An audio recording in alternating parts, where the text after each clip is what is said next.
Cinema ரகசியம் நேயர்களுக்கு வணக்கம். மெட்ராஸ் என்று சொன்னாலே நம் நினைவுக்கு வருவது பழைய வீதிகள், கடற்கரை, மல்லிகைப்பூ மற்றும் ஒரு விதமான பாசம். இந்த மெட்ராஸ் நகரத்தை வெறும் மண்ணாக பார்க்காமல் ஒரு உயிராக பார்த்த கலைஞர்கள் உண்டு. அதில் மிக முக்கியமானவர் கவிஞர் கண்ணதாசன்.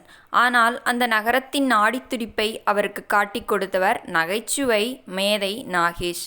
இன்று நாம் பார்க்க போகும் வீடியோ ஒரு கவிஞரும் ஒரு நடிகரும் இணைந்து மெட்ராஸ் நகருக்காகவே ஒரு அழியாத பாடலை உருவாக்கினார்கள். வீடியோவை முழுமையாக பாருங்கள். மறக்காமல் நமது சேனலை சப்ஸ்கிரைப் செய்து கொள்ளுங்கள்.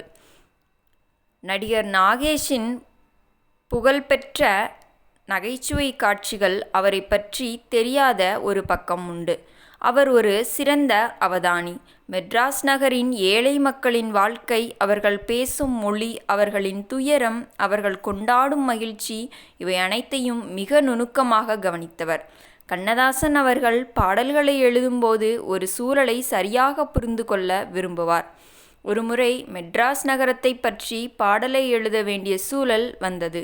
அப்போது இந்த நகரின் உண்மையான உணர்வை எப்படி எழுதலாம் என்று யோசித்தார். அப்போது அவருக்கு உதவியாக இருந்தது நாகேஷின் அந்த தெளிவான பார்வை திறன்தான். நாகேஷ் மெட்ராஸ் நகரின் வீதிகளில் எப்படி மக்கள் வாழ்கிறார்கள், எதை கண்டு சிரிக்கிறார்கள், எதை எண்ணி வருந்துகிறார்கள் என்பதை கவிஞரிடம் விளக்கினார்.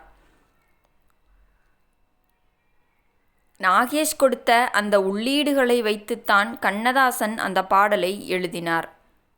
மெட்ராஸ் என்றாலே சினிமா மட்டுமா? அங்கே பிழைப்பு தேடி வரும் லட்சக்கணக்கான மனிதர்கள் உண்டு.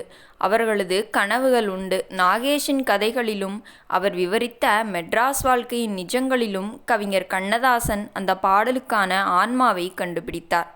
பாடலை எழுதும்போது நாகேஷ் சொன்ன அந்த இடத்தை பாருங்கள், அந்த மனிதர்களின் பார்வையை பாருங்கள் என்று அவர் கற்பனை செய்து வரிகளை வடித்தார். நாகேஷ் அந்த வரிகளை கேட்கும்போது, கவிஞரே, நீங்கள் மெட்ராஸை வார்த்தைகளால் செதுக்கிவிட்டீர்கள் என்று வியந்து பாராட்டினார். இங்கே கவிஞரின் கைவண்ணமும் நடிகரின் அனுபவமும் ஒன்றாக இணைந்தால் அந்த பாடல் வெறும் ஒளியாக இருக்காமல் ஒரு ஆவணமாக மாறியது. நாகேஷ் மற்றும் கண்ணதாசன் கூட்டணியில் உருவான அந்த பாடல் இன்று பல தலைமுறைகளை கடந்தும் ரசிகர்களை ஈர்ப்பதற்கு ஒரு காரணம். அந்த பாடலில் இருந்த உண்மை மெட்ராஸ் நகரின் ஒவ்வொரு தெருவிலும் ஒரு கதையாக இருக்கிறது. அந்த உண்மையை நாகேஷ் உணர்ந்தார். அதை தன் வரிகளில் கண்ணதாசன் பதிவு செய்தார். இன்றைய நவீன உலகில் செயற்கையான வரிகள் அதிகம் வந்துவிட்டது.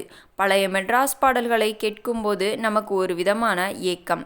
அந்த காலத்தில் வாழ்ந்தவர்கள் மெட்ராஸை எப்படி நேசித்தார்களோ அதை அப்படியே கண்ணதாசனும் நாகேஷும் நமக்கு தந்துவிட்டார்கள். ஒரு சிறந்த பாடல் என்பது அந்த நகரத்தின் அடையாளமாக எப்படி மாறுகிறது என்பது இந்த கூட்டணி ஒரு சிறந்த உதாரணம். கவிஞர் கண்ணதாசன் ஒரு மேதை, நாகேஷ் ஒரு கலைஞர். இருவரும் இணைந்தபோது அவர்கள் நமக்கு கொடுத்தது ஒரு சொத்து. இந்த வீடியோ உங்களுக்கு பிடித்திருந்தால் மறக்காமல் லைக் செய்யுங்கள்.